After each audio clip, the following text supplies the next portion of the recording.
है, इस पर खास नजर रहेगी। लेकिन चलिए आगे बढ़ते हैं और ऑफ कोर्स बैंकिंग स्पेस लगातार फोकस में भी है। एसबीआई के नंबर्स का इंतजार था, अब नंबर्स आने के बाद यहाँ पर रिएक्शन भी हम देख रहे हैं। नतीजों पर बैंक के चेयरमैन दिनेश खारा से हमारे सहयोगी अंकुर मिश्रा ने खास बातचीत की। ऑपरेटिंग मुनाफा, असेट क्वालिटी और लोन ग्रोथ को लेकर उनका नजरिया क्या है, आइए एक बार आपको सुनाते हैं। 6,549 करोड़ का एमटीएम लॉस हमने बुक किया है। उस कारण से जो है हमारा अदर इनकम में भी कम हुई है और साथ ही साथ जो है हमारा ऑपरेटिंग प्रॉफिट भी काफ़ी डिप्रेस दिखाई दे रहा है। बट अगर आप देखें तो एमटीएम लॉसेस जो हैं ये एक अकाउंटिंग ट्रीटमेंट है और इससे जो बैंक का कोर ऑपरेशन है वो इसमें रिफ्लेक्ट नहीं होता। और समय के साथ साथ जैसे जीसा कील्ड में मूवमेंट होती है हम इस ऑपरेटिंग लॉस को भी जो है पॉजिटिव में कन्वर्ट कर सकते हैं, प्रोवाइडेड सितंबर 30 में जो जीसेक की यील्ड होगी उस बेसिस पर हम ये डिसीजन लेंगे। एक उदाहरण के रूप में कहता हूँ कि अगर ये जीसेक की यील्ड 30 सितंबर को अगर 7.30% रहती है तो हम लोग जो तकरीबन 1900 करोड़ रुपए का हम इसमें प्रोविजन राइट बैक कर सकते हैं। ये एक एग्जांपल के तौर पर मैंने आपको बताने के लिए लिया है। तो और वैसे भी अगर आप देखें तो जो कल जीसेक यील्ड थी वो 7.30 थी और बहुत दिनों तक ये जीसेक यील्ड जो है 7.20, 7.30, 7.10 इस तरह की मूवमेंट में नहीं है, इस तरह की रेंज में नहीं है। मेरा ये मानना है कि जीसेक यील्ड को जो डिटरमाइन करने वाले फैक्टर्स हैं उनमें से इन्फ्लेशन एक बहुत इंपॉर्टेंट फैक्टर है, जो कि इन्फ्लेशन काफ़ी हद तक जो है जो उसकी ट्रैजेक्टरी बदल चुकी है, जो कि एक स्टेज में 7.9% था वो अब 6.7% की तरफ आ चुका है। और अगर जीसेक अगर इन्फ्लेशन 6% की तरफ बढ़ेगा तो हम आशा करते हैं कि जीसेक यील्ड भी जो है वो भी कम होंगी और जिस कारण से हमारा जो एमटीएम का इम्पैक्ट है वो और भी कम होता जाएगा और संभव है कि हम इस प्रोविजन को कुछ राइट बैक भी कर सकें। खारा जी, मेरा दूसरा सवाल आपसे रहेगा क्रेडिट ग्रोथ को लेकर। इस साल आपने करीब 15% के आसपास ग्रोथ दर्ज की है। आपको लगता है ये मोमेंटम कंटिन्यू रहेगा इस पूरे साल और खासकर क्या बेस इफेक्ट भी इसमें प्ले कर रहा है?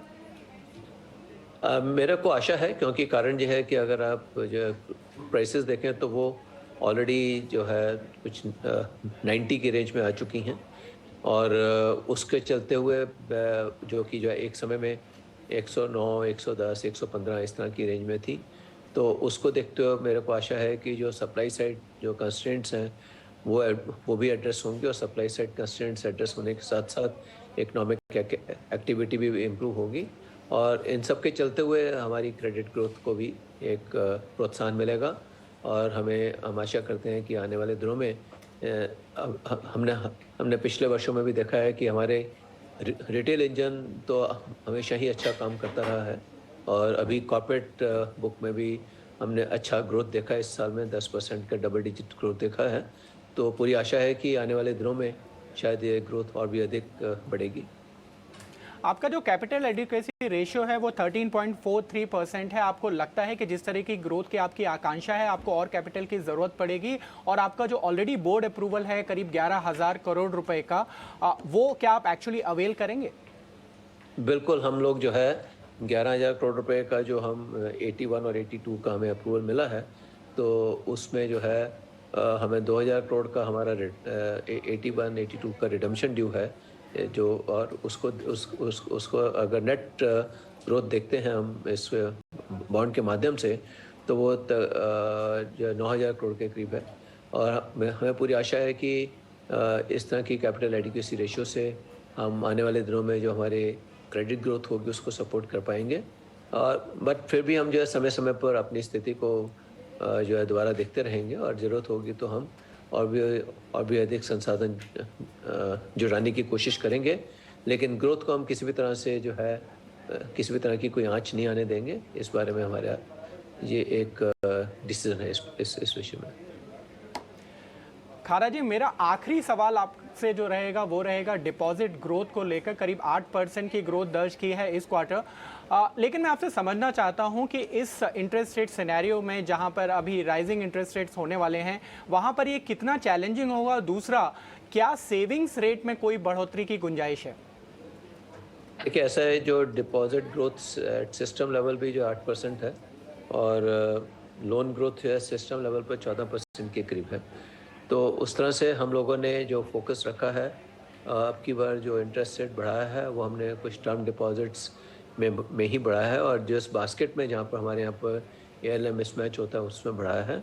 अदरवाइज़ हमें फ़िलहाल जहाँ तक डिपॉजिट्स का सवाल है, हम मार्केट को बड़े क्लोजली ऑब्जर्व कर रहे हैं और आवश्यकता अनुसार हम अपना इंटरेस्ट रेट समय समय पर बढ़ाएंगे, लेकिन उसमें देखेंगे ये कि अगर हम अपने ALM को भी पूरा एड्रेस करें और साथ ही साथ जो हमें ग्रोथ चाहिए उसको भी एड्रेस करें। इस संदर्भ में ये भी बोलना चाहूँगा कि हमारा जो क्रेडिट डिपॉजिट रेशियो है वो 63% है और हम इसको आसानी से हम 75% तक लेकर जा सकते हैं।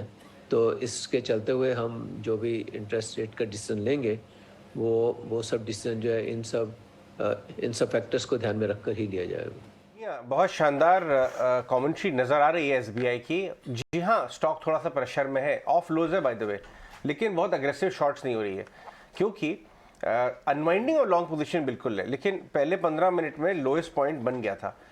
एक तो इस रिजल्ट्स के लिए उम्मीदें ही कम थी और डायरेक्शन जो है ना, अगर आप देखें SBI का, वो चेंज नहीं हुआ है। हो सकता है इंटेंसिटी जो है लास्ट 5-6 क्वार्टर्स में बहुत बड़े बीट आ रहे थे, हुआ ये कि बाजार की ऑलरेडी उम्मीद बनने की बीट देता रहेगा और उस इंटेंसिटी का बीट नहीं है। नंबर ठीक है, प्रॉफिटेबिलिटी में थोड़ा प्रेशर है, NIM में थोड़ा प्रेशर है, लोन ग्रोथ अच्छी है और आगे आने वाली आउटलुक की कमेंट्री अच्छी। तो मैं यहाँ से, अगर मैं शॉर्ट हूँ तो मैं तो कवर करूँगा, अपने पोजीशन स्क्वायर करूँगा और मैं यहाँ से फ्रेश शॉर्ट नहीं करूँगा। वो आइडिया शायद इतना अच्छा नहीं होगा, कमज़ोर नतीजे नहीं है। आगे बढ़ते हैं, रिलायंस की बात करें।